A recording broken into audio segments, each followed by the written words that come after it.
natin Hello, guys! 6 na buwan ay maximum yun. Dahil pending investigation, ibig sabihin, kung makita naman ang Office of the Ombudsman na in 2 weeks time or in 1 month time ay nakuha na nila yung lahat ng mga dokumento na kailangan nila makuha, ay anytime po pwede na nilang i-lift o ibig sabihin, alisin yung suspension order. At itong suspension order na ito or preventive suspension ng Office of the Ombudsman ay hindi ito parusa kay Mayor o hindi ito ng Office of the Ombudsman para ma-preserve yung mga dokumento na kailangan nila dahil naniniwala sila na ang Mayor ay hindi nito hirapan yung investigating team na kunin yung mga dokumento, yung mga statement na kailangan dito sa tanggapan naman niya sa Pampanga Black. At ito ay in any way makaka-apekto sa kanyang filing ng candidacy sapagkat hindi naman ito desisyon ng korte at ang korte lamang ang makakapagsabi kung final and executory na ipiprevent siya na mag-hold at any position. Yan ay kapag yung kanyang kaso at lumabas na yung decision coming from the I'm court. very sleepy. Maraming salamat. I'm very sleepy.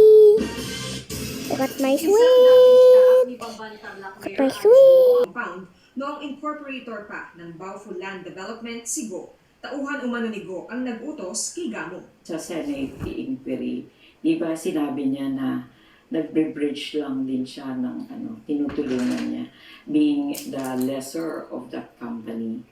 So, I think it follows na ganun din.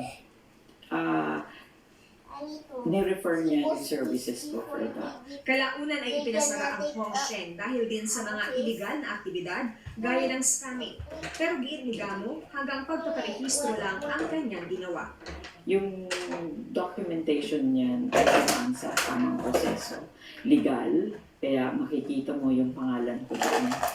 Dahil kung hindi ka illegal, hindi ko gagamitin yung pangalan ko.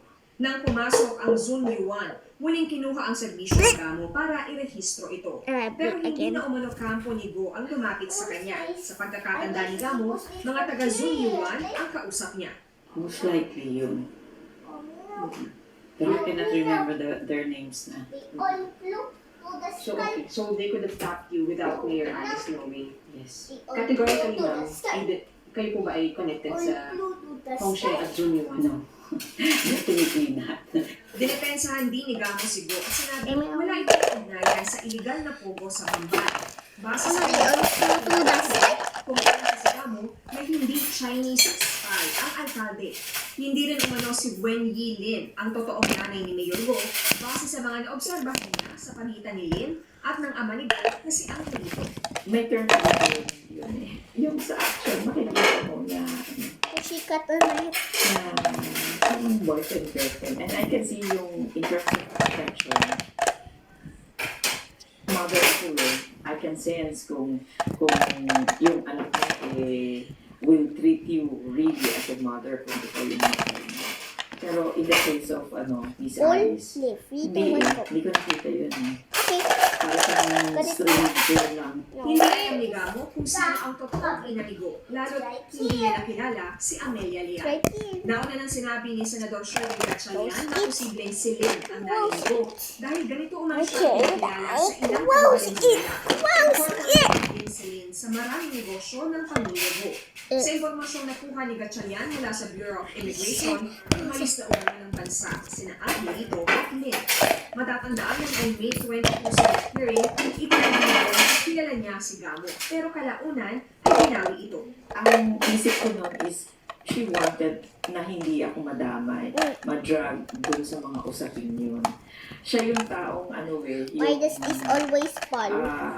mahal niya ang internet. Hindi nakadalo sa naturang pagdating si Gamo dahil 21 lang niya natanggap ang imbitasyon. At huli na nang mabasa niya ito. Bagaman kabado, handa siyang humarap sa susunod na pagdinig para linawin ang mga isyu at tulungan si Mayor Go.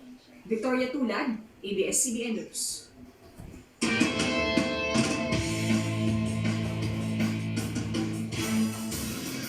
Gretchen, nadagdagan ba ang mga atleta nating sasabak sa Paris Olympics? Yes, Ate V, pasok na sa Paris Olympics ang Pinoy boxers si sina Carlo Paalam at Hergie Bacquiadan matapos manalo sa atletang sasabak sa Summer Games. Nagpapatrol, Ayan Castillo. I will come home to you.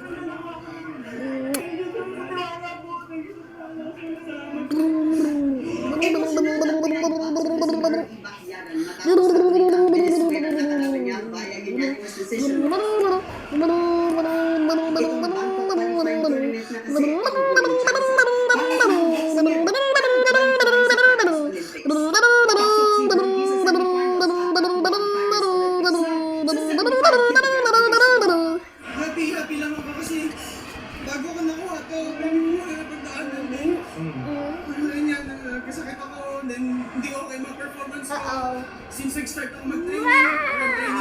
Slots na open na weight categories na wala silang panglaban. So sabi ko, pwedeng lagyan natin. Give us ang kagawin na to go back to boxing. Kasi na-open yung slot. Itong weekend rin nag-qualify sa Paris Olympics. Si Carlo Paalam matapos talunin ang kalaban mula India. Sobra-sobra ang tuwa ni Carlo sa nakuwang panalo dahil bigo niyang nakuha ang Olympic slot sa Asian Games at ang sa Italy. Nagka-injury pa siya sa Monica. Pero ngayon, sa pagpasok sa pangalawa niyang Olympics, kasama pa ni Carlo ang kanyang baby sa tagumpay. Silver siya sa Tokyo Games. Dahil sa pag-qualify na bakyada ng Paalam, 5 Pinoy boxer na ang pasok sa Paris Games kasama si Yume Marshall, Nessie Petesio at maraming Pinoy atleta sa Paris Games, pero marami pa ang maaaring mag-qualify. Pumasok din ng athletics. Papasok yan. Minimum 4 to 5. Namanya. During pang-announcement ng IF niya yung athletics. Surpass na yan ng skateboard, judo, swimming, golf. Hindi pa natin pinag-usapan ang athletics at saka cycling. Unang Bangkok papunta sa Kazakhstan si Valentino para sa Cycling Olympics qualifying event at Congress. Sa katapusan ng June, nakatakdang bumiyahe ang mga Pinoy athletes sa France para sa training camp. July 26, gagawin ang opening ceremony ng Diane Castillo, ABS-CBN News. Singil sa kuryente, nagpapadiyang tumakas.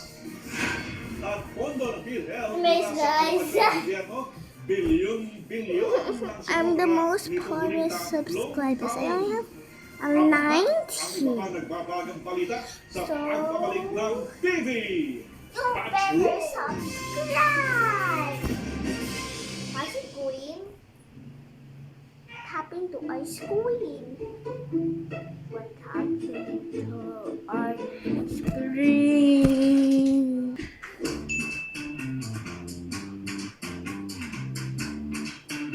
I'm serious right now, guys.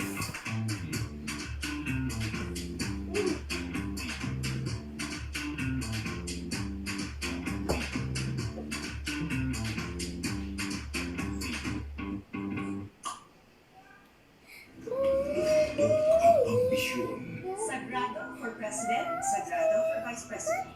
Let's start the party! Ay, I'm surprised. We can teleport, guys. 3, 2, 1. What time is happening? Am I here? I will teleport back.